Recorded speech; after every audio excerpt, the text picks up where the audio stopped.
Hello, and welcome to the lesson.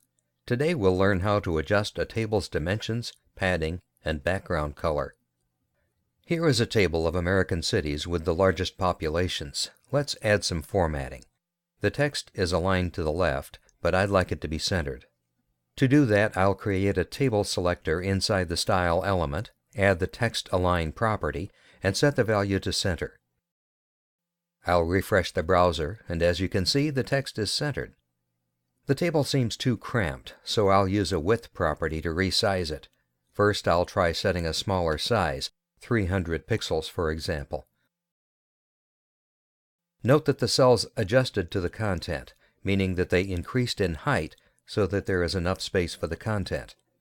Now I'll set a larger width, 500 pixels for example. I'd also like to make the table taller, so I'll set the height property to 200 pixels. The table extended according to specified dimensions. It's also possible to change the width of individual cells. I'll do that by adding the width property to TD and TH elements. Keep in mind that we have to be careful that the width of all columns is equal to the total width of the table. For example, I'll set the width of each column to 100 pixels. Now I have 4 columns, and each has a width of 100 pixels. This means that I have to set the total width of the table to 400 pixels. When I refresh the browser, you can see that all columns have the same width. But what if I want each column to have a different width? For example, the content of this population column takes up 2 lines, so I'd like to extend it. All I have to do is set the width property to this particular column. I'll add the Style attribute to the population column and set the value of the width property to 200 pixels. I also mustn't forget to set the total width of the table to 500 pixels. The first 3 columns are 100 pixels wide, and the last one has a width of 200 pixels. This adds up to 500 pixels. As you can see, it works correctly. The width and height properties set the minimum width and height of the table. This means that if we insert a larger block of text inside a table cell, the cell will automatically resize. I'll try to paste some lorem ipsum text over here. I'll refresh the browser, and, as you can see, the height of the table changed so that there would be enough space for the text. If I delete the width property set to the columns, the table will also resize horizontally. Notice that the width property set to the table element has the highest priority, because the total width of the table still remains 500 pixels, while the height adapted to the content. However, if I delete the width property, only the height will remain fixed, and the table will stretch horizontally through the whole website. Tables are not usually used for long texts, so I'll change it back just to New York.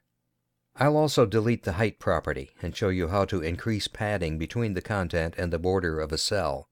If you don't want to specify fixed dimensions and want the tables to display according to size of the content, use the CELLPADDING attribute. For example, I'll set the value to 5 pixels. When I refresh the browser, notice that the space between the text and the cell borders really increased. This attribute can be replaced with the padding property in CSS. If I add this property to TD elements, the result will be exactly the same. There's also the cell spacing attribute. I'll also set the value to 5 pixels and refresh the browser. As you can see, there's now more space between individual cells. Now I'd like to show you how to change the background color by using the background property. I'll add this property to the table element and set a shade of gray using hexadecimal syntax. After refreshing the browser, you can see that the background of the whole table is gray. Next, I'll set the background of the TD and TH elements to a slightly lighter shade of gray. Notice that the spaces between cells are still dark gray, which is the background of the table element. The cells are a little lighter. Once again, I'll change the background of all TH elements. This time, I'll select a shade between the background of the table and the background of TD elements. When I view the result in a browser, you'll see that the table is nicely colored. Of course, we could also use a picture as the background. To do that, we have to modify the background property. I'll type URL, brackets, quotes, and the path to the image.